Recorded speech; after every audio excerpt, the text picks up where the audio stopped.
podia ir começando, já são 4 e pouquinho. Eu acho bom. Estamos com quase 30 pessoas, vamos lá? Vão entrando, Exatamente. Então, eu vou fazer o seguinte, eu vou fechar os microfones e aí, Dani, você... Deixa eu... Só uma palavrinha aqui, presidente. Eu estou vendo aqui, Daniel, muito prazer, presidente da Hebraica.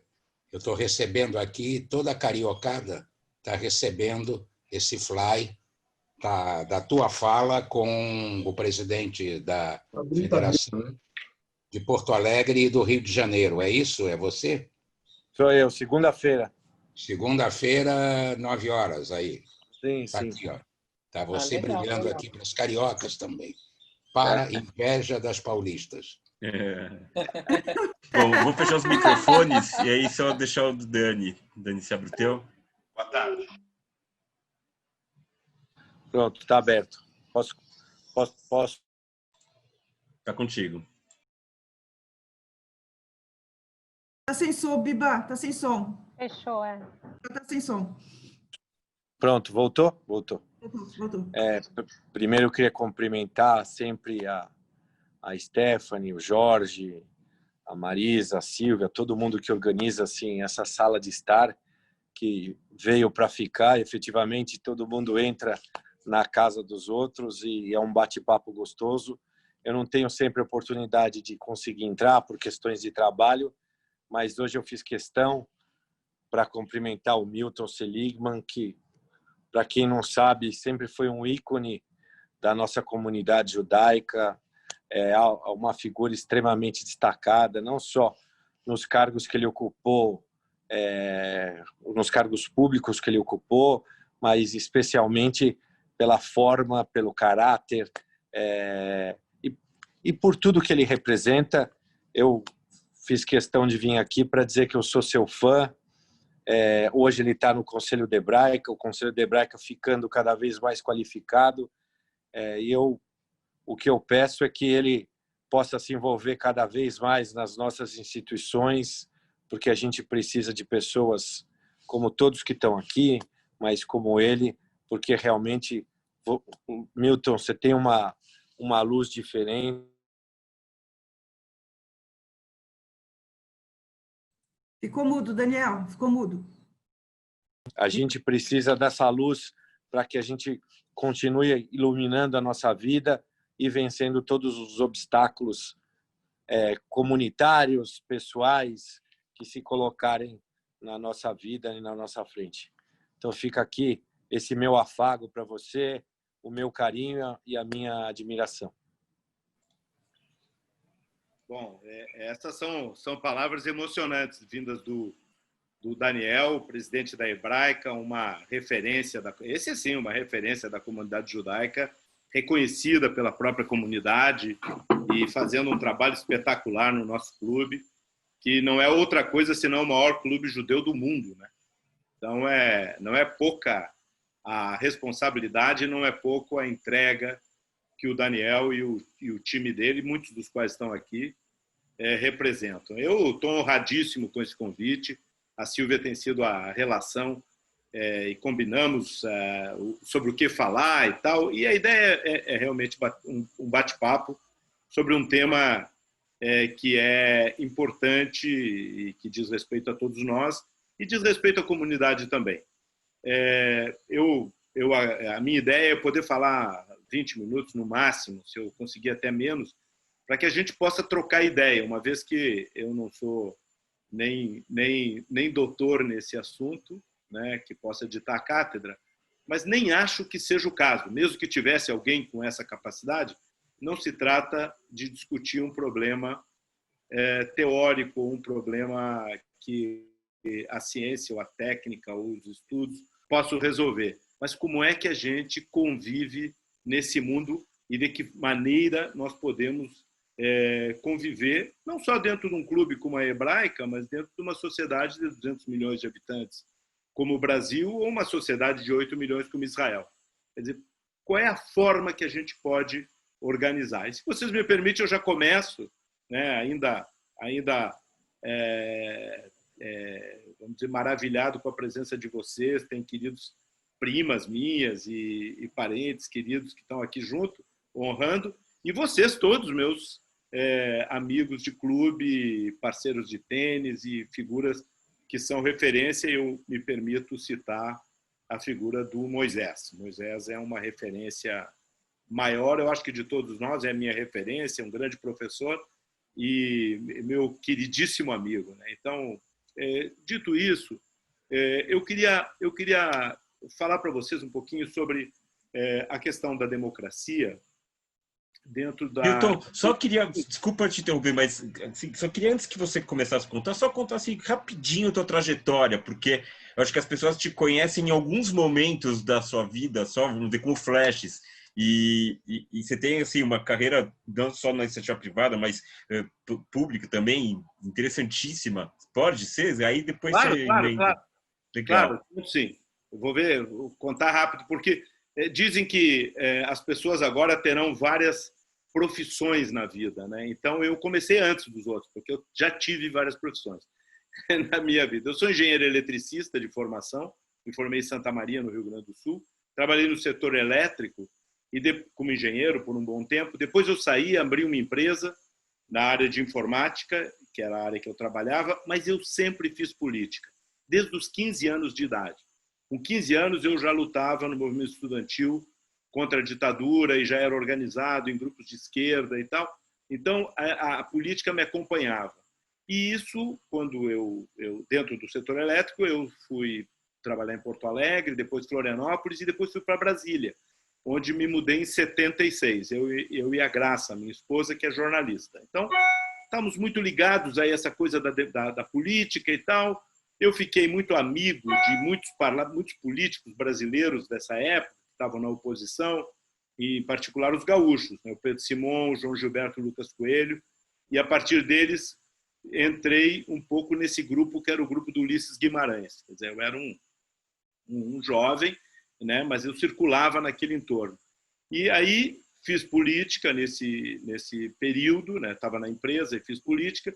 E aí fiz a campanha das diretas, eu fui assessor direto do MDB na campanha das diretas, né? Fizemos a campanha das diretas, fizemos a primeira eleição, e quando ganhou o Collor, que não era, obviamente, quem eu apoiava na época, eu fiquei meio chateado e tal, pela derrota, aquela coisa. Depois eu aprendi, perdi quase todas, né? Com raríssimas exceções, eu perco eleições, né, ao longo da minha vida. Mas aí, então, eu recebi um convite para ir tocar uma ONG na Itália.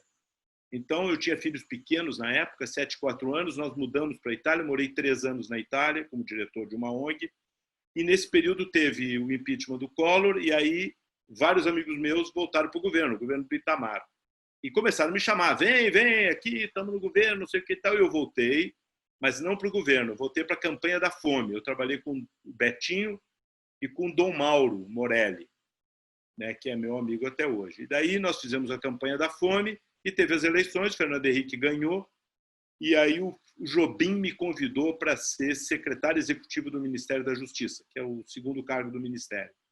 Eu aceitei, primeiro disse para ele, Nelson, eu sou engenheiro. Ele falou, mas eu quero advogado, aqui sou eu, não quero mais nenhum, então você toca. Então eu fiquei como engenheiro no Ministério, depois ele saiu para assumir o Supremo, eu fui ministro interino, num período até a escolha do Iris Rezende, depois fui para o INCRA, como presidente do INCRA, dirigi a reforma agrária até o fim do primeiro mandato.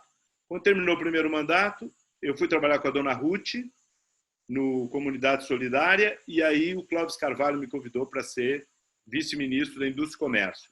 Fui até o fim do governo. Quando terminou o governo, um pouquinho antes de terminar o governo, eu fui embora para os Estados Unidos, aí já como empreendedor, fui tocar uma .com, que não deu certo, e aí a Ambev me contratou. E aí fui vice-presidente da Ambev por 15 anos, nunca mais saí, porque daí da vice-presidência eu passei para o conselho, onde estou até hoje. E a partir daí comecei a empreender. Então hoje eu sou empreendedor, eu sou investidor em algumas pequenas empresas e sou do conselho da Ambev. E estou em conselho de muitas empresas sem fins, organizações sem fins lucrativos. Eu sou do conselho da Lehman, sou do conselho do Sonho Grande, que é uma organização que mexe com o ensino, e também sou do conselho da Brava. e sou professor do INSPER. Essa é a última coisa que eu tenho feito, como professor na área de políticas públicas, né? É sensacional a trajetória.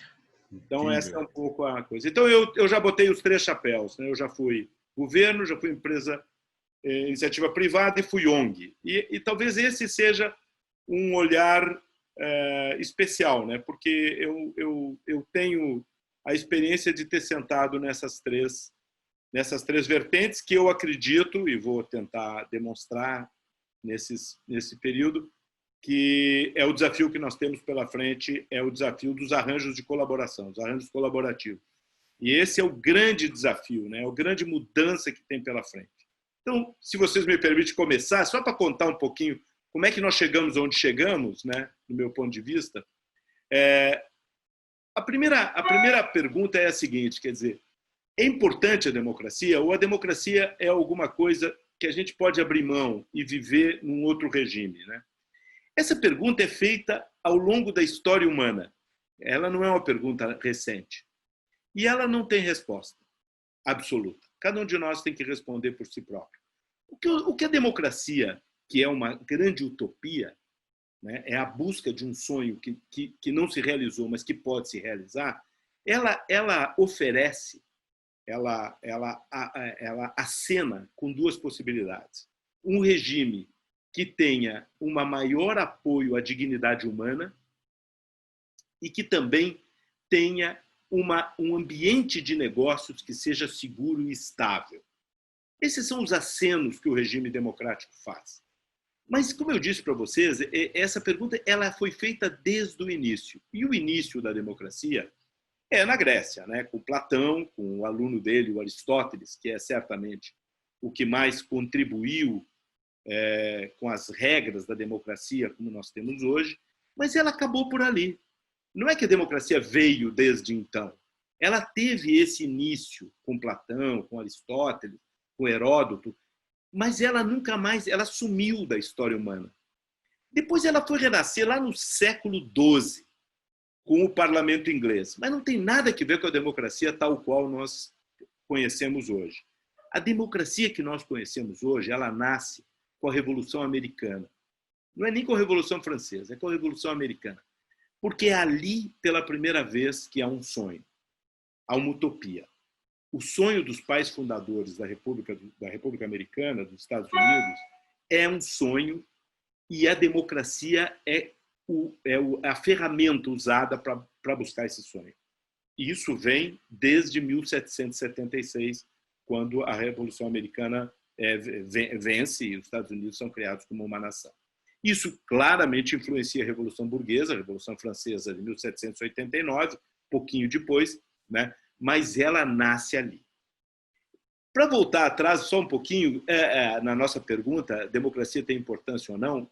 E é uma coisa interessante. O Heródoto, lá atrás, na Grécia, ele se perguntou o seguinte: o que é melhor? Um governo de um governo de poucos ou um governo de muitos? De certa forma, ele estava perguntando se era bom uma monarquia, uma aristocracia ou uma democracia. Essa era a pergunta que ele fazia. E ele propôs um método. Ele falou, vamos imaginar o fracasso de cada um deles. O que acontece? Então, se fracassa um governo de vamos para uma tirania. Se fracassa um governo de poucos, vamos para uma oligarquia. Né?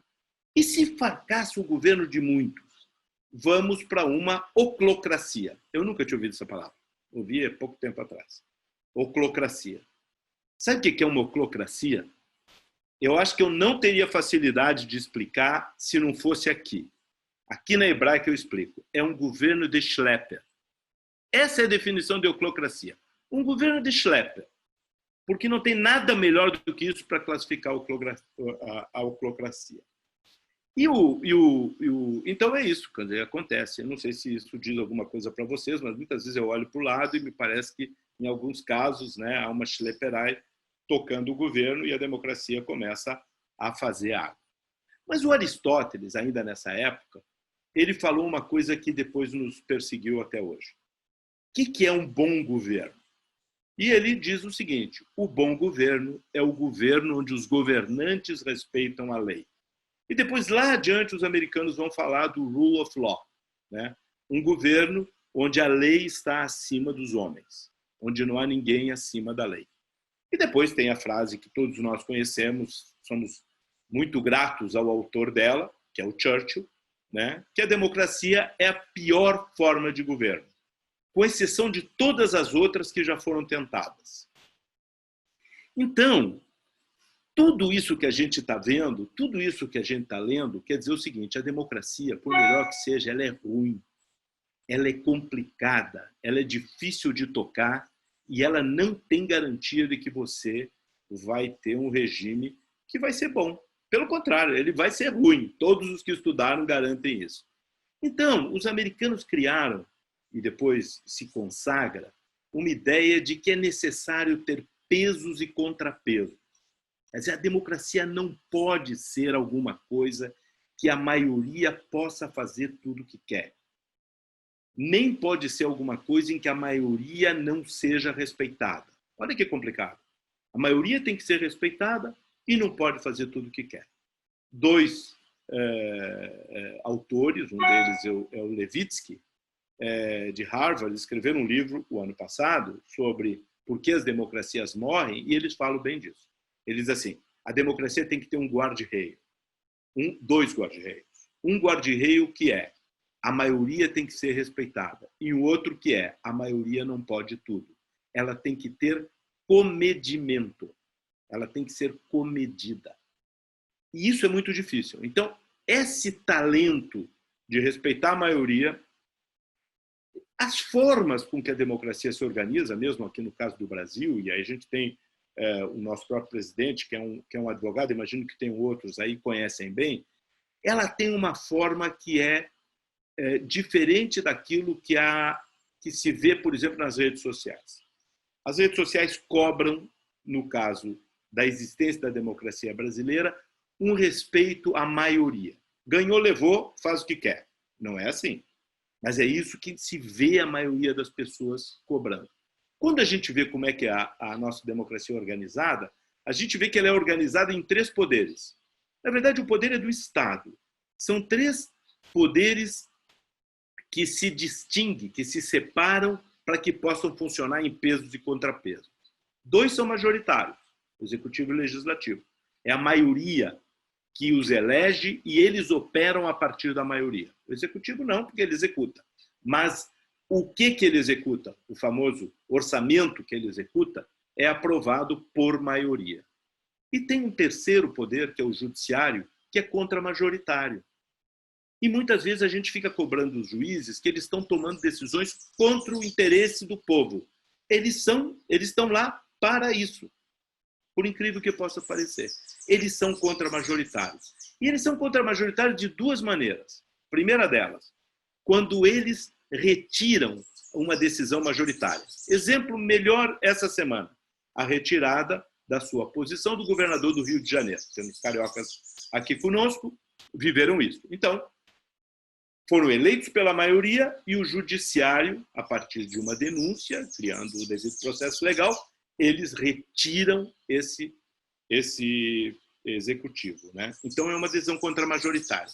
Mas tem outra, que o Barroso, o ministro Barroso, observou, eu tenho a impressão até que numa live com o presidente Fernando Lottenberg da Conib. Ele falou assim, são 2 vezes que o judiciário é contra-majoritário. Quando retira uma decisão da maioria, e a segunda é quando ele faz avançar coisas que estão paradas no Poder Legislativo. Exemplo, eu vou dar um exemplo, é a questão dos fetos, né? Da retirada de um feto com doença, que o judiciário tomou uma decisão que o legislativo não tomava. Não está na lei brasileira, o judiciário decidiu. Portanto, decidiu contra a maioria. Tudo isso funcionava muito bem. A coisa ia bem. Todo mundo dizia que a democracia estava ótima. Tão bem, que quando o embate entre capitalismo e socialismo é vencido pelo lado capitalista, capitaneado pela Margaret Thatcher, pelo Ronald Reagan, né? Um grande professor, Francis Fukuyama, de Stanford, publica um livro dizendo: a história acabou. Não há mais o que discutir sob o ponto de vista político. Há que avançar. A economia está crescendo, as pessoas se sentem representadas e as pessoas que não se sentem representadas acreditam que uma rede de proteção social poderá ser criada para protegê-los. Então, acabou a discussão. A democracia, de fato, venceu, a democracia, de fato, é capaz de ir adiante e nada mais há que fazer. A academia não leu aonde estava a ruptura, mas a arte leu. A arte, como uma espécie de antena do futuro, percebeu que aquilo não era o fim da história. Vou dar exemplo de alguns filmes que todos nós vimos. Blade Runner, Um Dia de Fúria, Cidade de Deus e, finalmente, Parasita, mostravam que essa sociedade, tal qual ela estava organizada, muito longe não ia. Tem um filósofo que escreveu muito sobre o mundo punk, o cyberpunk, chama William Gibson. Ele tem uma frase que é espetacular. Ele fala assim: o futuro já chegou, ele só está mal distribuído. E, de fato, o futuro chegou. E o futuro chegou e a gente pode vê-lo aqui e acolá. E ele põe em xeque tudo isso que a gente está contando até agora como uma história muito legal e que encontrou um meio pior, muito ruim, o pior de todos, à exceção dos que foram experimentados, mas que agora ele está sob enorme desafio e exatamente toca a nossa geração viver esse desafio e tentar encontrar uma saída para ele. Nós estamos sob uma revolução. Uns chamam de quarta revolução industrial, outros chamam de a revolução da digitalização, mas é uma revolução, é uma mudança brutal no modo de produzir, uma mudança brutal na maneira como a sociedade se comunica. Imagina, nós estamos cada um na sua casa, gente em países diferentes, e nós estamos conversando. Isso mudou. E o que é essa grande mudança? É que criou-se uma nova infraestrutura. Não é mais um porto, não é uma estrada, não é mais uma rodoviária, não são nada disso, não é energia elétrica. Claro que isso tudo é importante, mas não é mais a infraestrutura que é a espinha dorsal da nova sociedade. A espinha dorsal da nova sociedade é a internet. É a digitalização que isso tudo traz. Isso tem mudanças brutais na física, no mundo físico, no próprio mundo digital, como tal a gente conhece, a entrada do 5G, nós vamos ver holografia, nós vamos trazer gente para perto de nós, né, que vai estar aparecendo aqui na nossa frente holograficamente, e mudanças enormes na biologia, que tem vários médicos e podem atestar isso. Quer dizer, toda a nossa experiência de teste e erro com as velocidades que nós temos agora, elas podem permitir aquilo que, de fato, meu pai era médico e meu pai dizia uma coisa que eu ouvia muito e não entendia. Meu pai dizia assim: não existem doenças, existem doentes. As pessoas têm que ser tratadas individualmente. Você cria uma síndrome para poder ter um método para tratá-lo, mas, de fato, ela se expressa diferente de cada pessoa. O que a gente está vendo agora nessa pandemia. Entretanto, a tecnologia hoje vai permitir que você possa fazer experiências fabulosas nesse campo. Tudo isso para avançar dizendo que nós não temos e não vemos mais limites no conhecimento científico e no uso da tecnologia. Esses limites não existem. Cada vez nós todos, por mais que sejamos estudiosos e bem informados, nos surpreendemos, né? Nos surpreendemos com coisas novas que existem, onde tudo que existia ontem virou velho e assim por diante, né?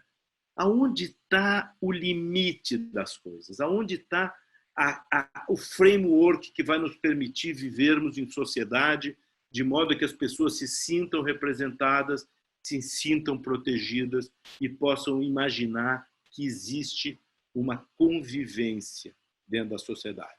Estão nas questões legais, nas questões regulatórias e nas questões éticas. Esses são os 3 limites. né? O legal, o regulatório e o ético.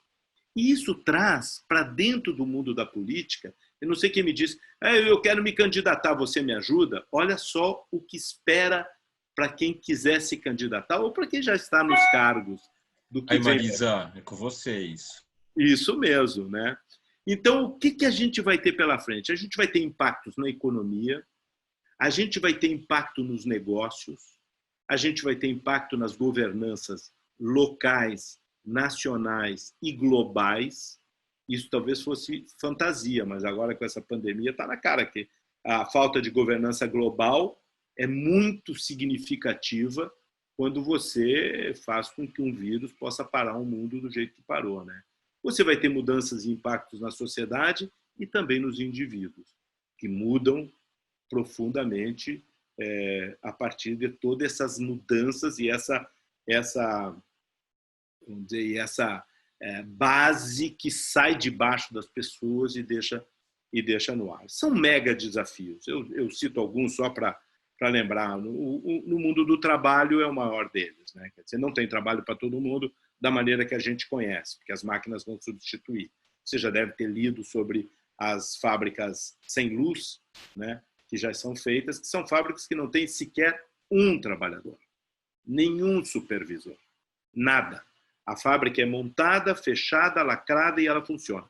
Toda a manutenção dela é feita por computadores e as produções são em níveis de eficiência e eficácia, porque faz o que aquilo se propõe e faz muito barato, de uma maneira impossível de competir contra uma coisa do gênero, né? Isso traz, evidentemente, mudanças brutais na maneira como nós vamos criar renda e ocupação para as pessoas, né? Não é só renda, é renda e ocupação. As pessoas se sintam ocupadas de maneira produtiva, para que elas se sintam participantes da construção da sociedade e do mundo. Mudanças na moeda, né? Se alguém foi à China há pouco tempo atrás, já viu gente pedindo esmola, tem esmola na China, né? Tem gente que pede esmola na China, com QR Code. Então, é um cartaz com QR Code, ele aponta o QR Code e você aponta o seu celular e transfere recursos para o mendigo. Isso quer dizer, nem mendigo, mas usa moeda tal qual a gente conhece. Bom, mas isso é um detalhe. Esse detalhe é tão importante porque se você muda a moeda para uma criptomoeda, você praticamente faz com que o Estado deixe de perceber a transferência de moedas e, portanto, com muito mais dificuldade de evitar não só o mal feito, né, corrupção e sonegação, etc., mas até para cobrar imposto, né, uma vez que você passa a ter coisas declaratórias, etc. e tal. Sem falar nos blockchain e todas essas coisas, né?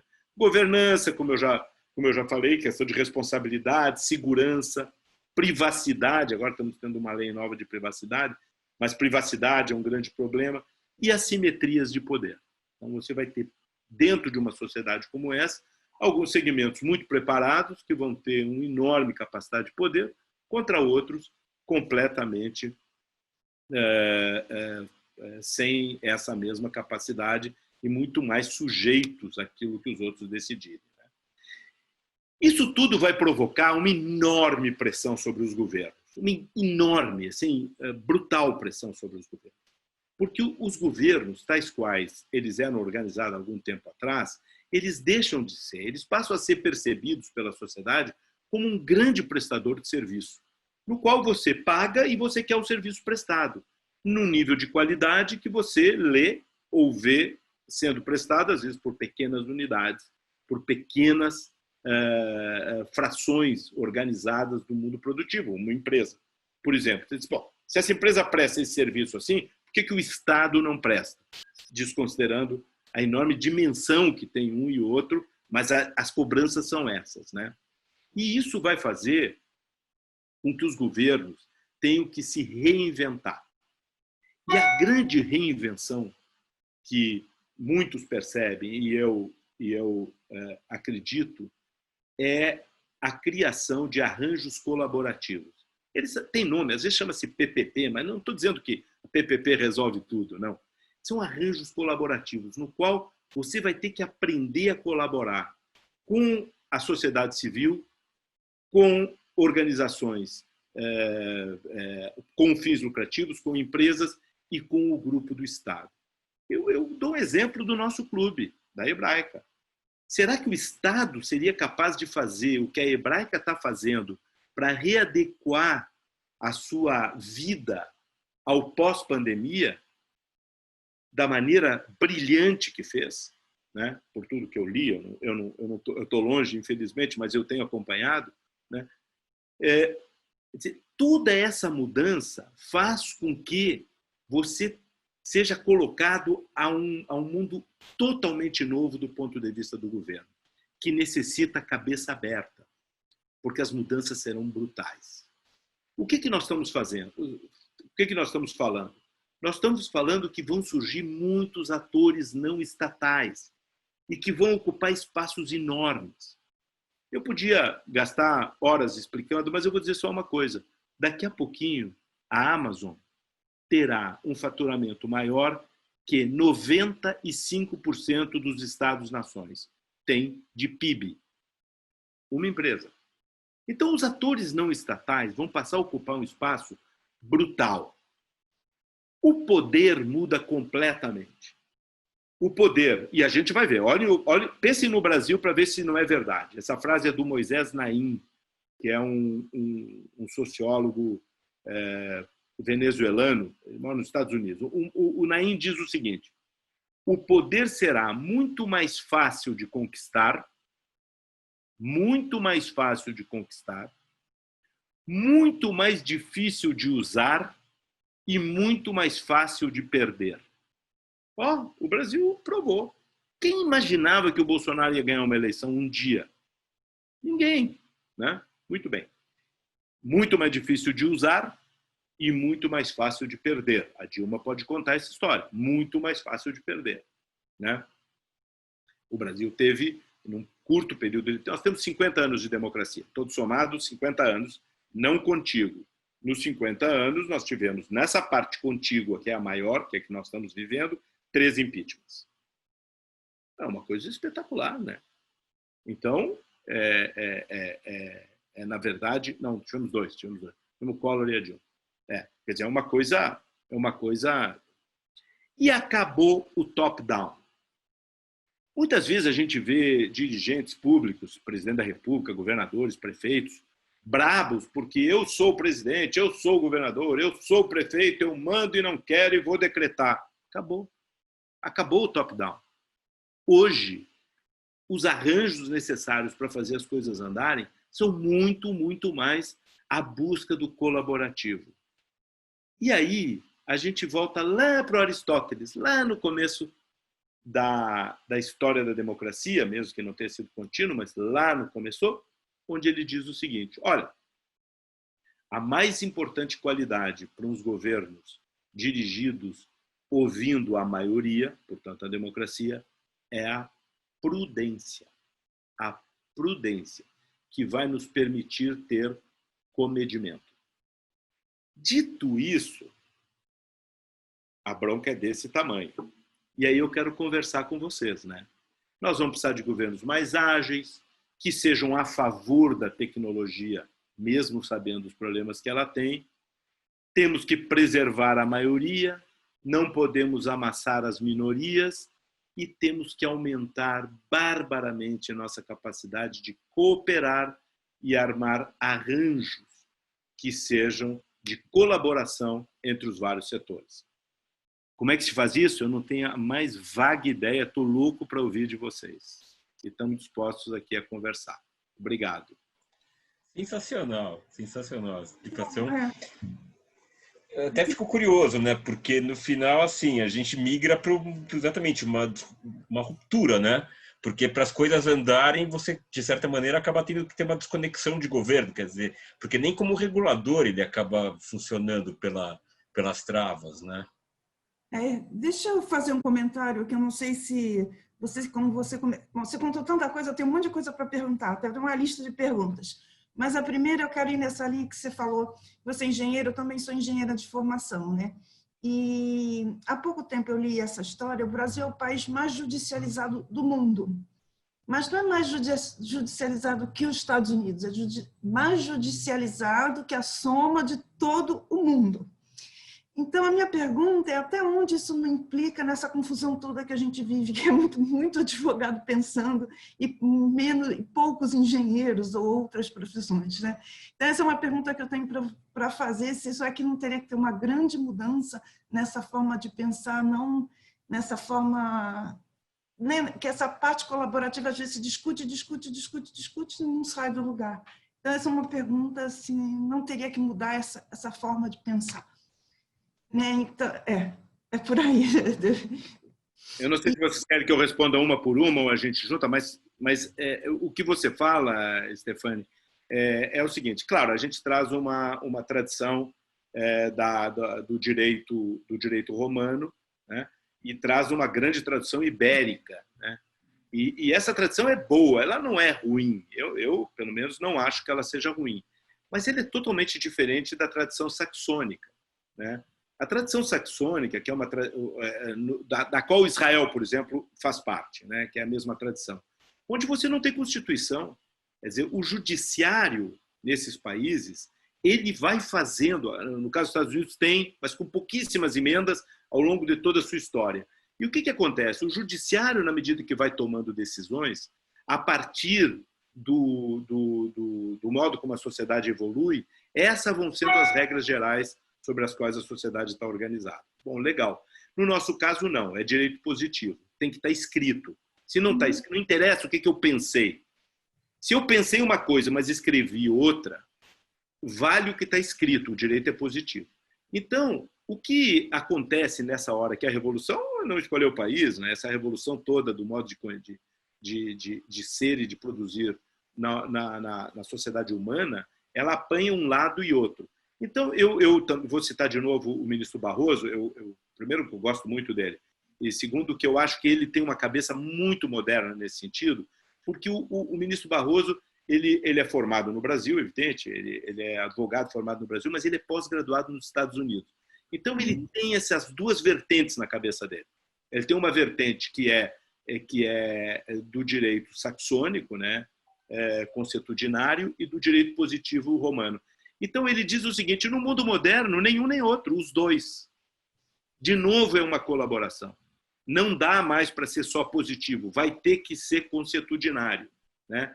Você vai ter que vencer, e eu citei isso quando eu vi, numa das contramajoritárias, você vai ter que fazer o que o Congresso não fez, contra a maioria, a partir do reconhecimento que a sociedade evolui para um outro lado. Por outro lado, os americanos, o direito saxão, o inglês, etc., eles também terão que ser positivos em algumas coisas, escrever na pedra algumas regras a partir das quais eles terão que ser avançados. Não é o nosso caso aqui, mas a gente podia discutir, por exemplo, na linha do Black Lives Matter, que é um gap naquele sonho original dos americanos. É um gap, né? Os americanos que fizeram o sonho lindo do sonho americano, que levou esse país admirável até aqui, ele era racista. Profundamente, eram cheios de racistas ali, os pais fundadores, né? E os direitos civis, quando foram lutados por Martin Luther King, Malcolm X, isso nos anos 60 e 70, e muitos de nós torcemos aqui de longe, porque isso era civilizatório, era uma luta para incluir os negros no sonho americano. Queriam que fosse positivo, só para entrar na linha. Agora não. Agora, quando você olha o Black Lives Matter, não tem bandeira. Eles não querem o sonho americano. Eles querem outro sonho. Eles não se sentem representados e não sentem que são protegidos. Eles sentem que são mortos, como nos nossos negros também. Então, na verdade, estamos numa ruptura. Isso que você diz não é assim, será que tem muito advogado e pouco engenheiro?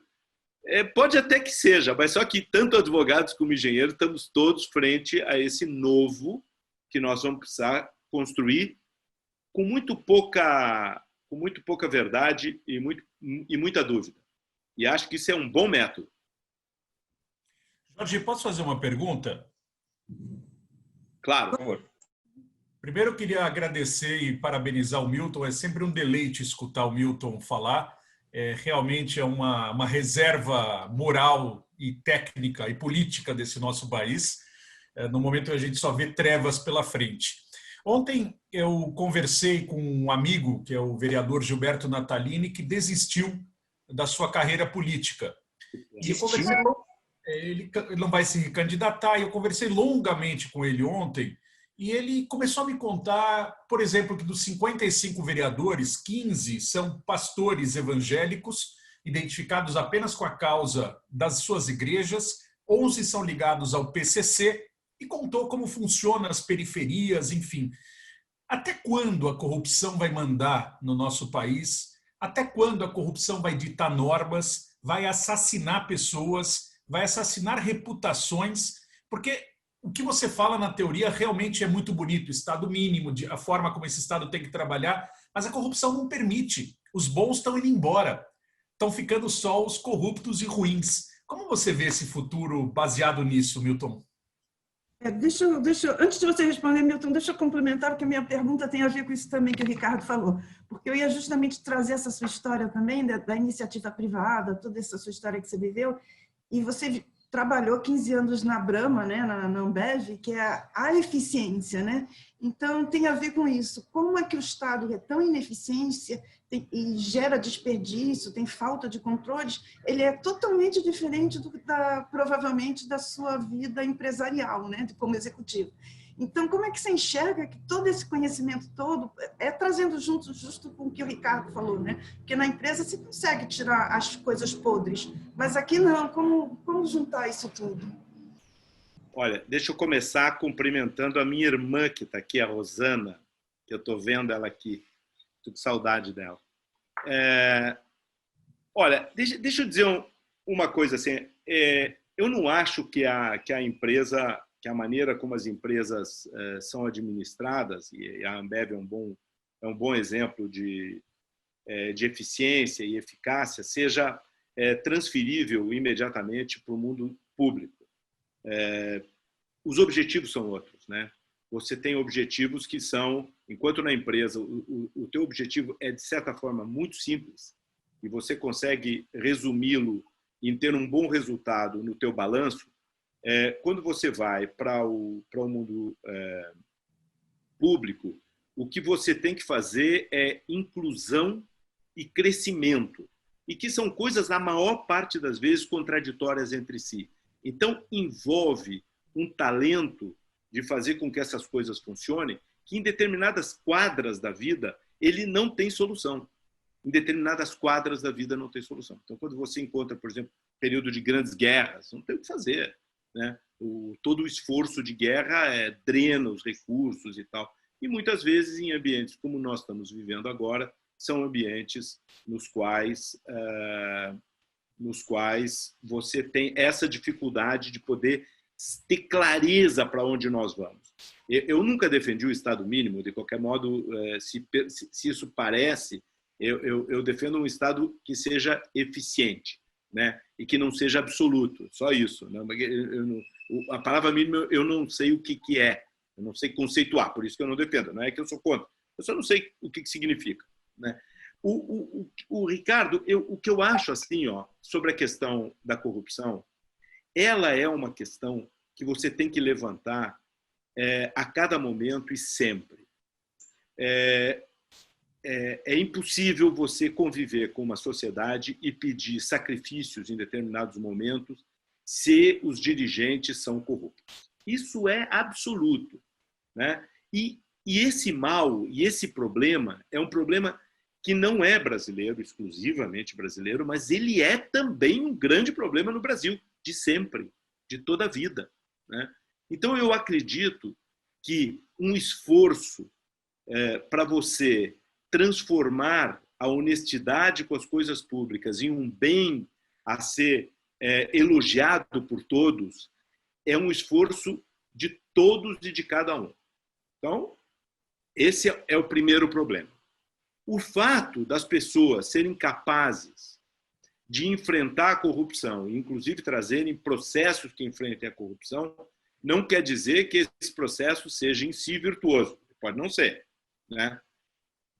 Mas que isso, não é porque consegue enfrentar e com um processo virtuoso que eu acho que essa pessoa tem capacidade para poder olhar esse mundo complicadíssimo que nós temos pela frente e tratar de encontrar os mecanismos que sejam possíveis para você construir um futuro dentro desse mundo de incerteza, que é o que nós estamos vivendo. Eu vou lembrar uma figura que, para mim, é muito querida, já morreu, que é o Dr. Ulisses Guimarães, em torno de quem eu me criei. Quer dizer, para o Dr. Ulisses Guimarães, a política era a esperança e a mudança. Essa era uma frase dele em um livro dele. A esperança e a mudança. Quer dizer, sem esperança você não muda e sem mudança você não avança. Então, a esperança e a mudança deveriam ser os mecanismos nos quais você construiria, vamos chamar a virtude, né? Ou o caminho da utopia. Entretanto, a política mudou de endereço. Na minha... Travou, né? Vem agora. Travou. O ideal seria ele sair e voltar. Deixa ele... Ele vai Vai perceber. mandar uma mensagem para ele, né? Milton, se você estiver escutando, você está no mute e sem vídeo. Travou a internet. acho Acho que ele tem que sair e entrar de novo mesmo. Colômbia é terrível. Vamos mandar uma mensagem para ele. Jorge, é legal te ver, porque esses caras atrás de você não cansam de nadar, Tô né? mandando. Você viu, cara? E ficam campeões todos. São meses nadando aí. Meses. Ele saiu, ele vai... Eu mandei já para ele. Eles ali e nós aqui, né?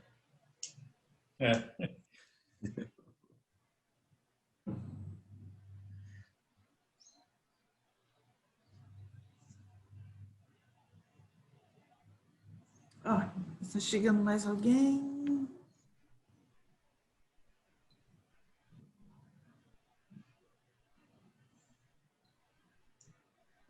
Ele não está conseguindo voltar, né?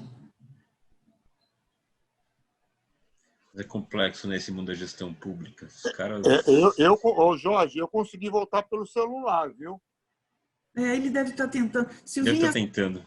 mandar mensagem para ele? Não quis mandar. Eu mandei já uma mensagem para ele. Ele não viu porque ele deve estar tentando voltar. Ricardo, aproveita que você está aqui e vai contando algumas coisas da federação para a gente. Vocês têm feito tanta coisa. É importante aproveitar e contar os projetos todos. Coisa que a gente está fazendo. Mas, enfim, eu acho que a comunidade mostrou uma maturidade muito grande nesse processo da pandemia. Todas as entidades, todas as nossas instituições, começando pelas da área social, TNA, do NIBS, o Lar das Crianças da CIP. Eu acho que foi um trabalho em conjunto muito bom. Depois, lógico, a Hebraica é o nosso guarda-chuva comunitário, é a entidade que todos nós fazemos parte. Eu acho que também está fazendo um trabalho belíssimo, a gestão de vocês é impecável.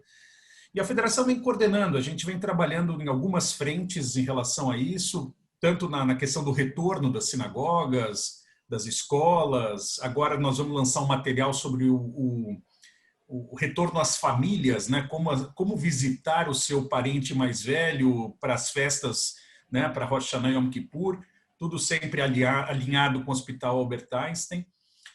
Isso eu acho que é uma curiosidade geral, né? Porque todo mundo se perguntando, e aí, como é que vai ser, né? Segundo os especialistas, Jorge, a pior coisa é você deixar o idoso abandonado, porque aí ele entra na depressão e aí são outros problemas maiores. Existem métodos para fazer visitas sem serem perigosos, né, para eles e para quem não é idoso. O lar está voltando. Voltou? Não, pode continuar. O lar dos velhos ele adotou uma medida que há 2 meses tem visitas e não teve nenhum caso. Então, dá para fazer com distância, com máscara, enfim, não ficar muito tempo, porque quanto mais tempo você fica ao lado dos teus pais ou de quem quer que seja, você vai se aproximando, você vai chegando perto, e a ideia é não fazer isso. E com as sinagogas nas grandes festas, né? Porque muitas vão fazer online, as liberais, as ortodoxas vão fazer presenciais, mas com várias medidas de segurança, e vamos rezar para que não aconteça nenhum outro pico da doença em virtude disso. Ele já está aí. Obrigado. Está de volta, até a Hebraica vai fazer em parceria com a CIP, né? A gente estava vendo Umas coisas Mas a Hebraica vai fazer aí. isso, né? Vai fazer presencial e... Presencial, a gente vai fazer presencial. E online. Milton, você está de volta, que bom. Você Tô estava de bem volta, contando desculpa. algo que e caiu. Caiu a internet aqui e voltou. Hoje passou a manhã inteira sem internet. Eu fiquei assustado, achei que não ia rolar. Mas voltou, beleza. Vamos continuar a ver. Tomara que continue. Então, eu estava dizendo, no passado, a política se fazia nesses grupos, né?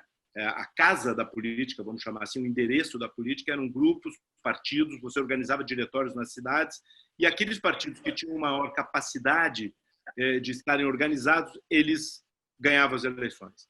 Depois ela muda de endereço, ela vai para a TV aberta. Então, na TV aberta, aqueles que tinham mais tempo de televisão, mais capacidade de contratar os melhores produtores de programas de televisão, em geral, tinham uma enorme de uma vantagem em relação aos outros. E agora ela muda de endereço. Então, essas duas mudanças eu vi como é que mudava. As lideranças mudam, são outras, né? São pessoas mais capazes naquele novo caminho. E agora ela mudou de novo. E ela mudou para as redes sociais. Então, a política mudou para as redes sociais, os radares dos grandes partidos não perceberam, e essa é a explicação pela qual um número grande de parlamentares e de executivos foram eleitos completamente inesperadamente. Inesperadamente por quem? Porque imaginava que a política não tinha mudado de endereço. O que muda nisso aí? Não só o fato de que hoje você precisa estar nas redes sociais para fazer política, mas muda também a narrativa. Porque se antes era como o doutor Ulisses dizia, esperança e mudança, agora é medo. Medo. Quem assustar mais, dando exemplo do outro, é eleito. Bom, fake news nessa é uma ferramenta espetacular, né? Mortal. Então, o medo o discurso do Trump na atual eleição é assim, você não gosta, mas você está empregado. Se ele ganhar, você vai estar desempregado. Então, ele não está dizendo o que vai fazer. Ele está dizendo, fica, porque do outro lado, o medo é o desemprego. Então, essa discussão, Ricardo, ela coloca a questão ética, para mim, a questão mais importante dentro dos desafios, né? Por exemplo, nós vamos permitir que a biologia genética possa criar pessoas mais qualificadas que outras? Quem tiver dinheiro é capaz de fazer mudanças genéticas nos seus filhos, de modo que eles sejam super capazes em relação aos demais? Nós vamos permitir, porque a ciência vai ser possível. É ético isso? Nós vamos aceitar isso? Que tenha essa diferença entre grupos sociais provocados pela capacidade de pagar um tratamento feito nessas condições? Então, é brincar de ser Deus, né? Brincar de ser Deus. Exatamente. Até a questão é quem tem a condição de reclamar e quem tem a condição de fazer, né? Porque provavelmente os que têm a condição de fazer estão bem distantes daqueles que vão ficar reclamando ou que não vão ter condição alguma. Exatamente.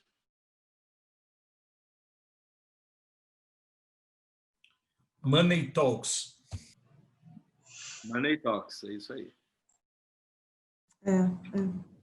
Acho que o Moisés quer falar alguma coisa, mas você tem que abrir o microfone.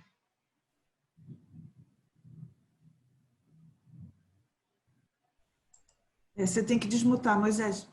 Ok. De certa maneira, assim, isso já não existe hoje. Quem tem um bom plano de saúde, quem pode se salvar, quem tem uma boa medicina preventiva, quem tem os melhores remédios, isso já existe, de uma certa maneira. E já entrando numa explicação que você deu, que eu queria te perguntar, e talvez você poderia dar uma reforçada. A tese, como é que é, da política de junção, de se coordenar. A política não mas a política não atrapalha esse arranjo colaboracionista? Até que ponto a política atrapalha a evolução. A política hoje, Brasil, Israel, Estados Unidos. E aí você tem a amálgama do mundo. Excelente, Moisés. Você coloca dois temas que são centrais, né? Vamos olhar. Um dos temas centrais na política americana e na brasileira também é a questão dos planos de saúde. A valorização do SUS no Brasil por conta dessa pandemia, ela ainda não é na dimensão que deveria ser. Quer dizer, com tudo que nos aconteceu, com tudo de uma liderança que desviava a atenção ao invés de focá-la, eu tô por essas circunstâncias que eu contei para alguns, eu estou na Colômbia, vim visitar uma neta que nasceu e as fronteiras fecharam e não mais abriram, eu não consegui sair daqui. E eu acompanhei. A Colômbia é um país que tem renda média, renda per capita metade do Brasil. Metade. É o segundo país mais populoso da América do Sul, nosso vizinho, né? Tem uma parte amazônica, ele tem alguma semelhança. Você falou, alguém tocou, desculpe te interromper, que é o problema da violência. E em 2017 as Farc mais ou menos acabaram, não? O país melhorou com isso? Pois então. É um grande problema que eles têm. As Farc foram incorporadas no mundo político, transformaram-se num partido, tem representação parlamentar, mas surgiram outras guerrilhas. Eles têm hoje o Exército de Libertação Nacional, envolvido com o narcotráfico e tudo mais. Eles têm problemas, não é longe disso. Entretanto, o presidente, que é um homem de direita, e a prefeita de Bogotá, que é uma mulher de esquerda, eles convivem de maneira civilizada. Eles se organizaram para enfrentar a pandemia. O resultado é que o número de infectados sob controle, o número de infectados por milhão é metade do Brasil. Metade do Brasil. Então, eles não tiveram nenhuma vez a pressão sobre os instrumentos de saúde à disposição da sociedade para tratar aqueles 3% dos infectados que necessitam de tratamento intensivo, que é mais ou menos uma média mundial, no Brasil é aqui também. Entretanto, o que dá para perceber, e aí voltando para a tua segunda pergunta, né, primeiro é que eles não têm o SUS aqui, né? Então, o fato de não ter o SUS significa que eles tiveram que construir todo o aparato legal para passar dinheiro de um governo federal para o governo estadual, do governo estadual para o governo municipal. A gente não dá bola porque está pronto aqui no Brasil. Nós já fizemos. É uma construção, Stefani, não feita pelos engenheiros, mas feita pelos advogados e pelos médicos. Uma construção simbólica de um sistema que funcionou. Podia ser melhor? Não. Devia ser melhor e terá que ser melhor, mas ele existe. Não existe nos Estados Unidos, não existe na China, não existe em quase nenhum outro lugar, não existe na Europa, existe no Brasil. O SUS a gente devia ter uma estátua para o SUS, né? E um compromisso de valorizá-lo, apoiá-lo e tal. Primeiro, escolhendo um profissional que entenda do assunto para ser ministro da Saúde. E depois, a partir daí, organizar. E aí eu vou pegando esse gancho, vou na tua resposta. O SUS é um arranjo colaborativo, sofisticadíssimo. É um arranjo que consegue colaborar governo federal com governos estaduais, com governos municipais, com ONGs, que tem vários instrumentos de saúde pública que são organizações sociais, né? E com a iniciativa privada. Olha que fantástica a colaboração do Einstein, que é um dos orgulhos da nossa comunidade, com o Sistema Único de Saúde. Então, a gente fez coisas maravilhosas no Brasil. A gente primeiro precisa valorizar, precisa entender o que foi feito, mas esse é um arranjo colaborativo. E isso foi feito a partir de um instrumento dificílimo de ser usado e que, às vezes fica torto, chamado política. Porque a política é isso. A política é um pedaço de diplomacia com mais um pedaço de colocar interesses divergentes em acordo, buscando algum ponto comum, que esses interesses possam avançar. Nós fazemos isso na Hebraica, nós fazemos isso na comunidade, né? Nós temos interesses diferentes, às vezes a gente se enfrenta, depois calma. Quer dizer, a existência desse instrumento da política é o que nos permite, e que nos permitiu até agora, não termos as Farc e as ELNs aí no Brasil, né? É a gente garantir que a gente pode ter um instrumento da palavra, do convencimento e de algumas regras que são mais ou menos universais para poder avançar esses 210, 209 milhões de pessoas que vivem no Brasil e têm um destino comum. E tem um destino comum, mesmo que a gente ache que não. Porque se a gente não achar que tem um destino comum e deixar uma parte da população fora, o troco vem. E vem de muitas maneiras. Vem com o aumento da violência, vem com o aumento com a baixa produtividade, vem com a incapacidade de usufruir oportunidades que passam a surgir por um povo analfabeto. Tem umas vergonhas nossas que a gente administra. Travou de novo. Travou de novo, gente. Vamos ver se... Puxa vida. Não, mas interessantíssimo, né? Nossa, muito, muito. Muito, muito. A gente perder políticos como o Natalini é muito triste. Porque tanto que até fiquei... Então, porque ele é muito... Questão ambiental, ele é efetivamente o ativo, né? Não tem quem tem uma atuação como ele. E é uma perda. Uma perda mesmo. Uma perda mesmo. Gente, então, Silvinha, quer dizer, enquanto o Milton não volta... Aproveitar isso. Tudo bem? Oi, pessoal. Enquanto ele não volta, eu vou falar para vocês o que a gente vai ter na semana que vem. Na terça-feira, a gente vai receber a Débora Telésio, que ela é uma sobrevivente do tsunami. Então, ela vai contar para a gente que ela estava numa viagem de férias e foi surpreendida aí pelo tsunami e vai falar para a gente, vai dar umas dicas, né, de que ela sobreviveu e que essa pandemia nós também vamos passar por isso e ela vai falar com certeza de coisas boas para nós. E na eu sou testemunha, a Débora o Jorge é amiga minha, eu acompanhei, estava com o pessoal que estava de alguma forma daqui do Brasil tentando ajudar ela lá. E assim, foi uma loucura e é impressionante, não só a superação lá, mas ela, vamos dizer, as viradas que deu por conta disso, espetacular. E como ela vive hoje, né? Assim, para nós, a gente vê a pandemia de uma maneira, ela vê de outra, né? Então isso vai ser bacana também. E na quinta-feira a gente vai ter uma sala aqui sobre flores, sobre como cultivar orquídeas, então a felicidade da Eva vai ser muito bacana, vai ser muito legal também. É barato, o Zanerato que vem aí falar das orquídeas, ele viaja para buscar orquídea, ele encomenda, até agora eu estou vendo para ele de um cara trazer uma orquídea que descobriram em Teresina para um amigo dele de São Paulo, que não sei o que, então assim, tem um universo paralelo das orquídeas aí que é um barato. E aqui a gente tem sempre temas diversos, né? Para todos os gostos e temas super interessantes. Então, a gente se encontra na terça e na quinta também.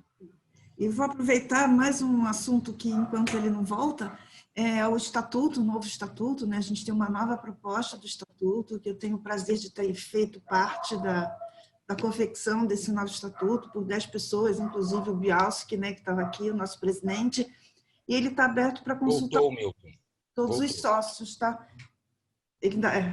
Milton.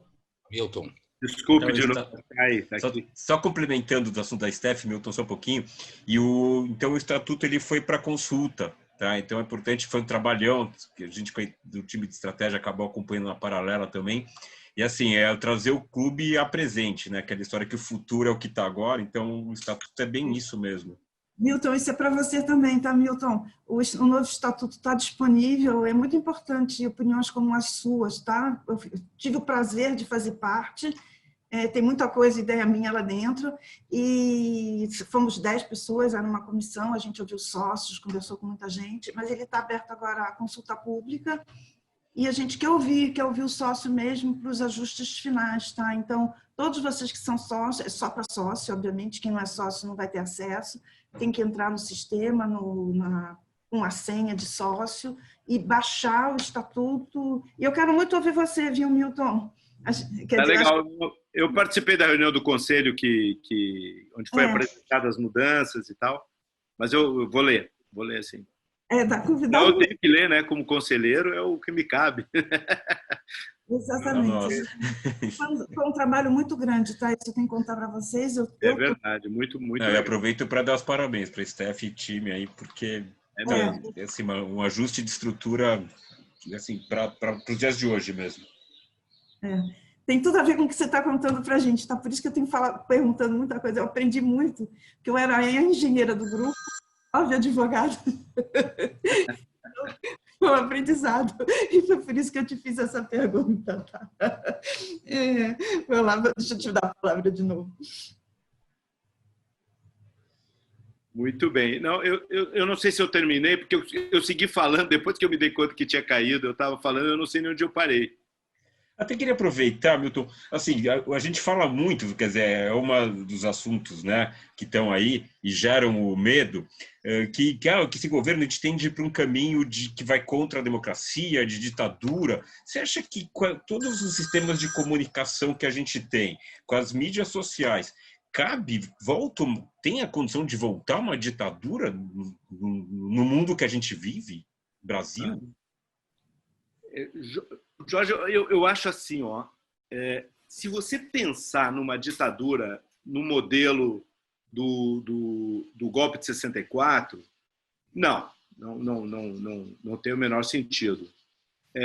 Se você pensar nos critérios estabelecidos pelo Levitsky nesse livro Por que as ditaduras morrem, e que são bastante subjetivos, mas basicamente a ideia dos 2 guardrails, quer dizer, respeito à maioria e contenção, no sentido de não afogar em expectativas e em direitos e a minoria, e considerando todos os cortes que tem a sociedade, você vai ver que sim, esse risco existe.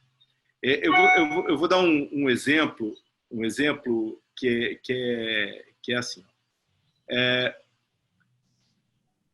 O presidente da República fez uma fala liberal a respeito da vacina da Covid, dizendo que não cabe ao Estado obrigar ninguém a tomar a vacina.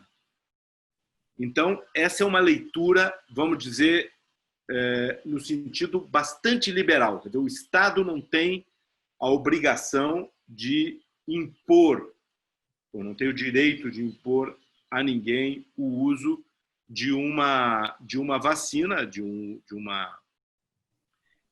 uma estratégia de saúde pública que preserva não só a vida da pessoa que é vacinada, mas dos outros, né? Então, o presidente diz que não. Entretanto, o presidente defende que o Estado tem que proibir o consumo de drogas hoje consideradas ilegais, mas drogas para efeito social.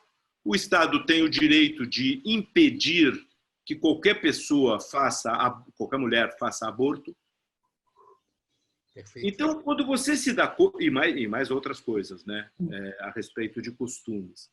Então, quando você se coloca frente a uma situação como essa, o que você observa do ponto de vista da ditadura é um exagero da posição majoritária, aceitando que a posição majoritária é a que venceu as eleições, portanto, está a cargo, né? É um exagero da posição majoritária, inclusive fazendo coisas que disse que não faria. O melhor exemplo é a Bolsa Pandemia, né? Que retira, por exemplo, a base política tradicional do PT no Nordeste. Ganha, porque o PT pagava R$70 por filho e agora eles ganham R$600. Não tem comparação. Então, evidentemente que esse grupo muda. Esse exercício do poder descomedido, sem comedimento e sem a cautela de que a oposição tem que existir, ele é a nova forma de um governo ditatorial. Que será travestido de democracia, né? Porque ele é legítimo. Exatamente. Quer dizer, é legal, vamos dizer. Não tem nada de ilegal nisso. Essa discussão vem por um lado e vem pelo outro. Quer dizer, ai, não. De novo.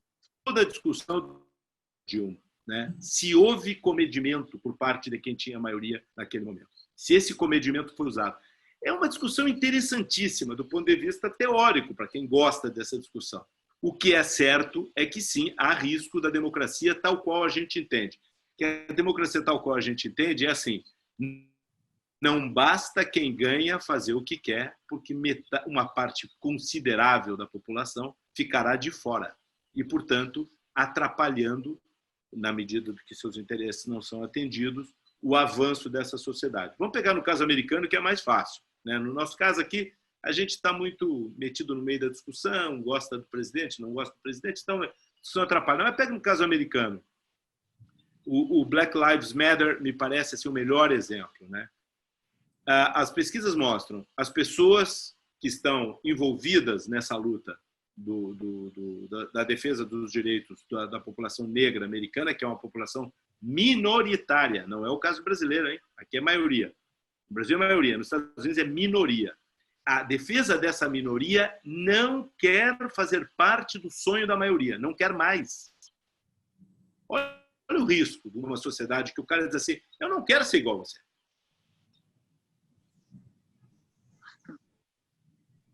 Agora caiu. Muita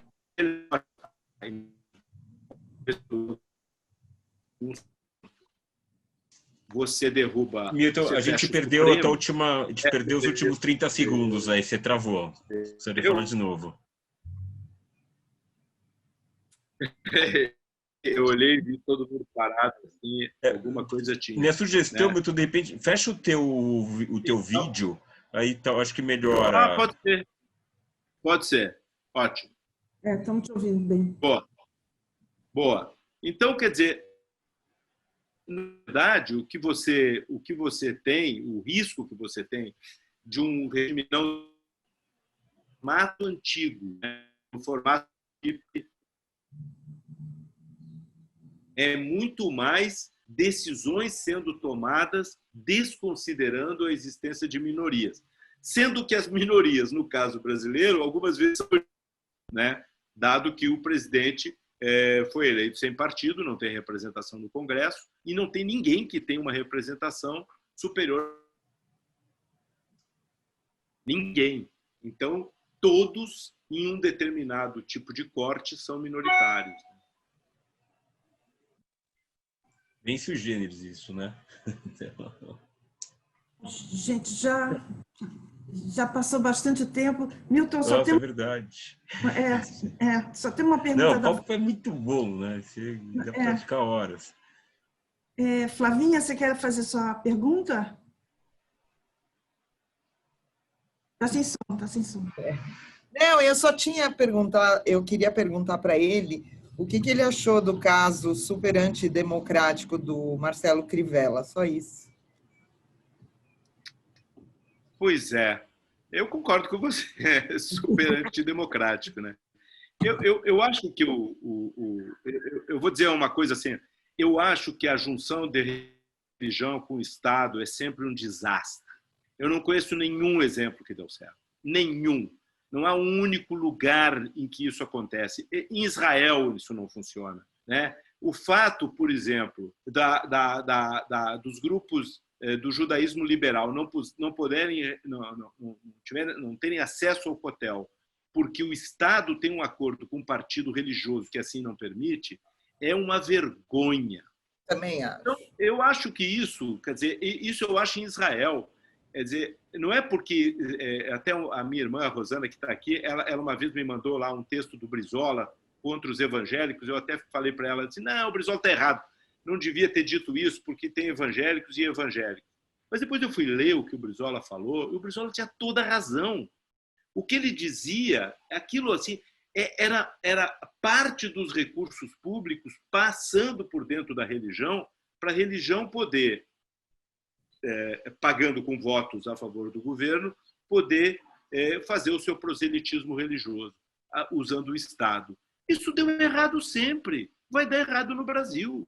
Está dando errado em Israel, dá errado em qualquer lugar do mundo, né? Então, o Crivella é um bispo que ocupa a prefeitura. Ele não é um prefeito que é bispo, foi bispo e quis... Eu não sou contra, por exemplo, que um rabino se candidate. Eu não sou. Só que deixa de ser rabino nesse período. Vai cumprir a função para a qual foi eleito. Se eu digo isso na minha religião, eu digo na dos outros também, sem o menor problema, né? Não gosto de padre quando se elege, não gosto de pastor, não gosto de rabino, não gosto de ninguém. Estado é uma coisa, religião é outra, né? Então, essa é a questão. Então, o Crivella é um belo exemplo de como as coisas podem... Que desastre estão fazendo com o Rio de Janeiro. Nós que adoramos o Rio, eu nunca morei no Rio, mas adoro o Rio, tenho um orgulho do Rio. Olha que tristeza que está o Rio, né? Em todos os sentidos, que é uma coisa dolorosa. É uma pena mesmo. Mussi, você está com a mão levantada, quer falar? Antes tem a Anitta, tá? Depois você, Mussi, deixa eu primeiro. Eu também gostaria de fazer uma pergunta depois.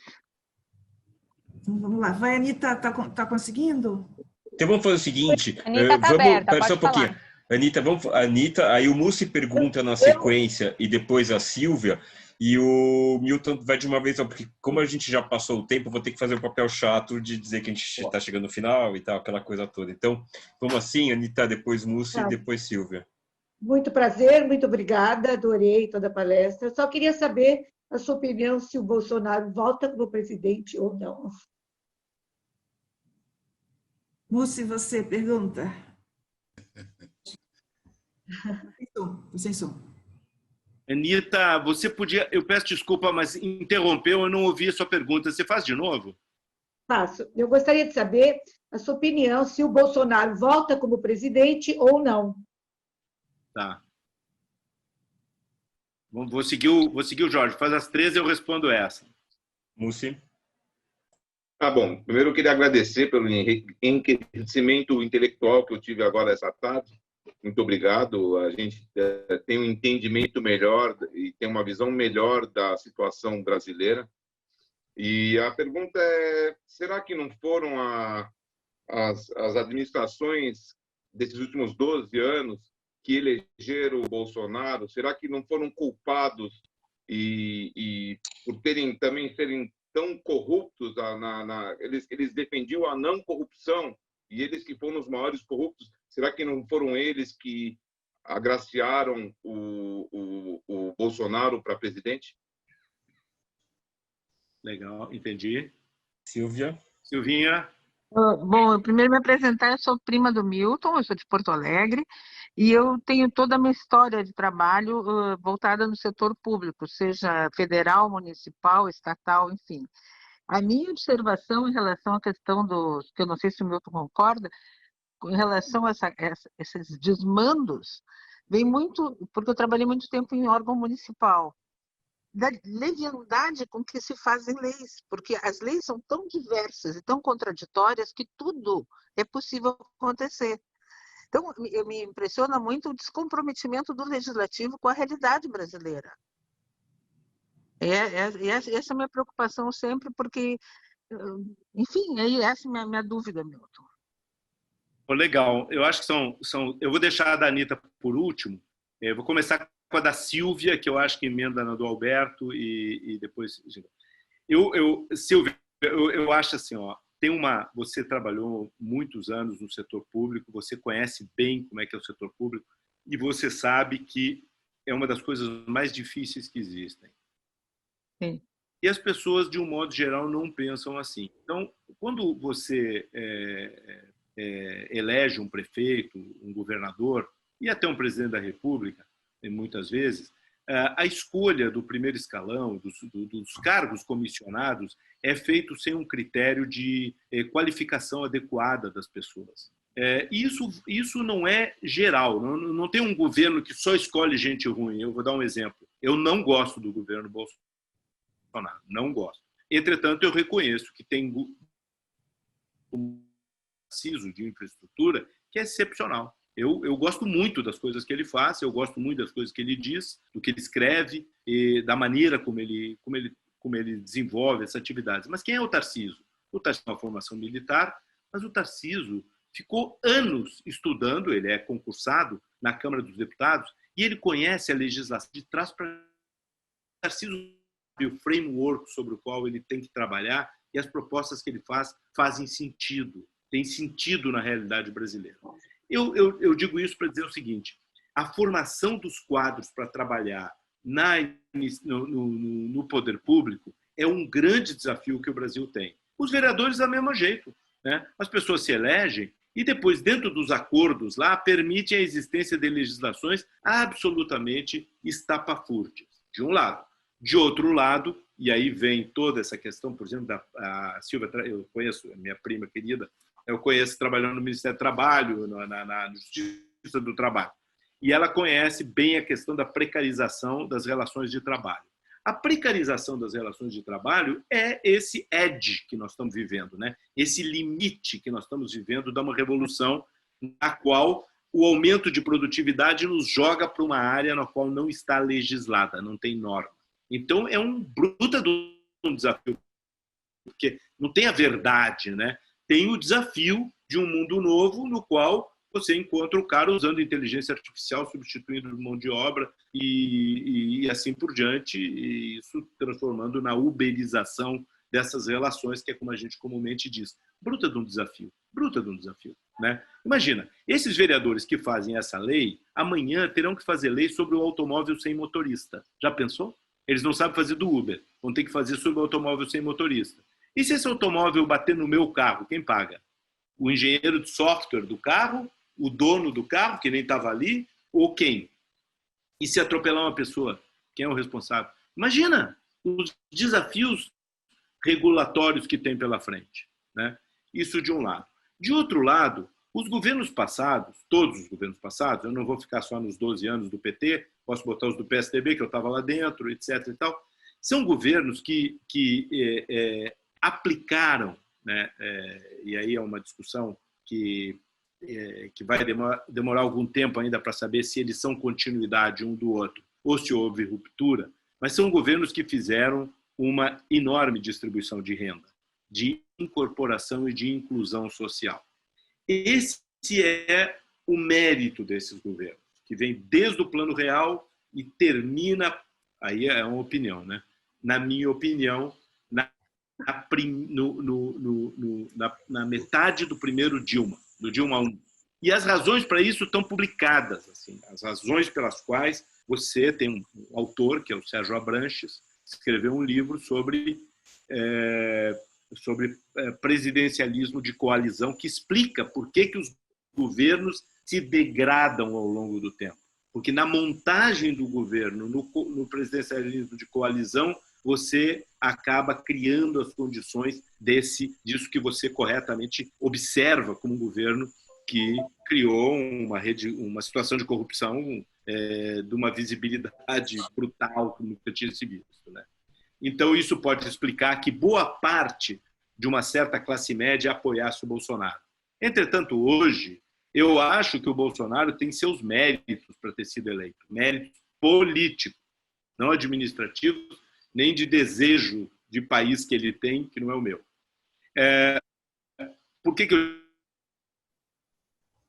ter entendido que a política mudou para as redes sociais, ter criado grupos nas redes sociais, ter seguido a orientação do filho dele, que todo mundo tira sarro, esse Carlos Bolsonaro, que é o cara que montou esses grupos de WhatsApp, essas coisas todas, que é muito parecido com o que foi feito no Brexit, muito parecido com o que foi feito no Trump, e funcionou brilhantemente no Brasil. Somado com esse enorme setor intermediário da sociedade, Alberto, da qual muitos de nós aqui fazemos parte, que disseram, essa corrupção eu não quero mais, né? Então, isso tudo justificou. Aí eu vou para a pergunta da Anitta. Você acha que o Bolsonaro ganha? Olha, Anitta, eu vou te dizer o seguinte, se depender de mim, não ganha, porque eu vou fazer o diabo para ele não ganhar. Mas se você quer saber o que eu acho? Eu acho que ele ganha. Acho que ele ganha, né? Também acho que ele ganha. Obrigada, viu? Acho que ele ganha. Milton, sensacional. Nossa, tarde incrível, assim, acho que, como o Mussi falou, todo mundo sai com um esclarecimento muito maior, de geral.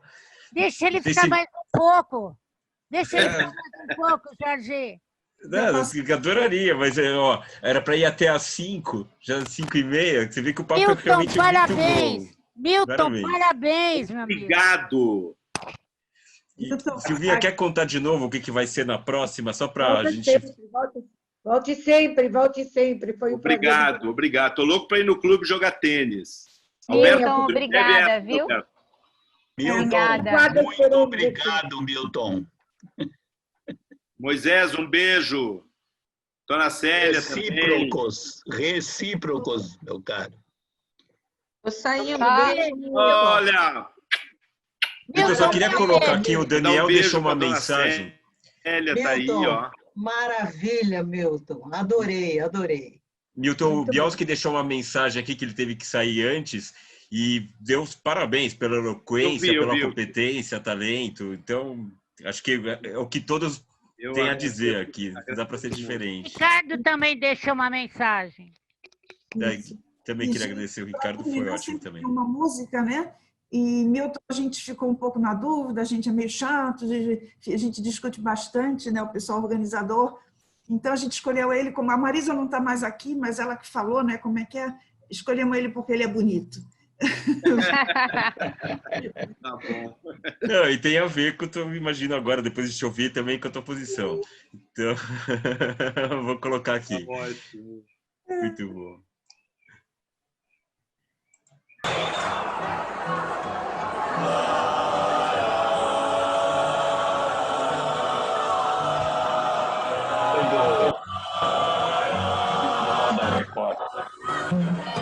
Tem dias que a gente se sente como quem partiu ou morreu. A gente estancou de repente, ou foi o mundo então que cresceu. A gente quer ver uma mocinha, não é? Destino mandar, mas eis que chega a roda e fica no destino pra lá.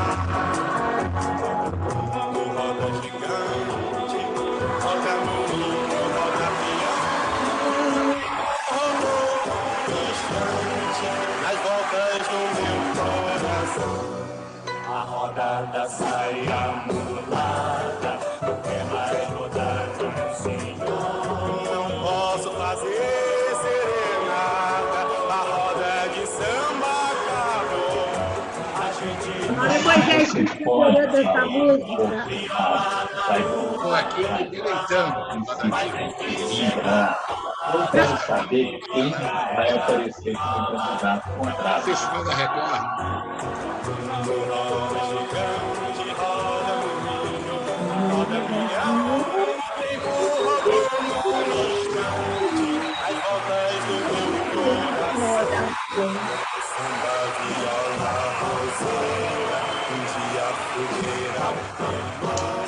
Foi tudo ilusão.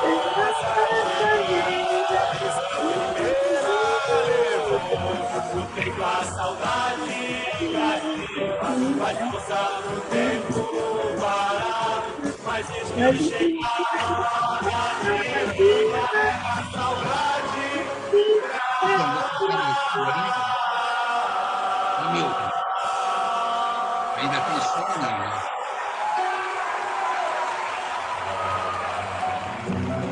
Roda gigante, Está me ouvindo? Milton, Opa, tô. ainda ouve, Milton? Agora, Tô.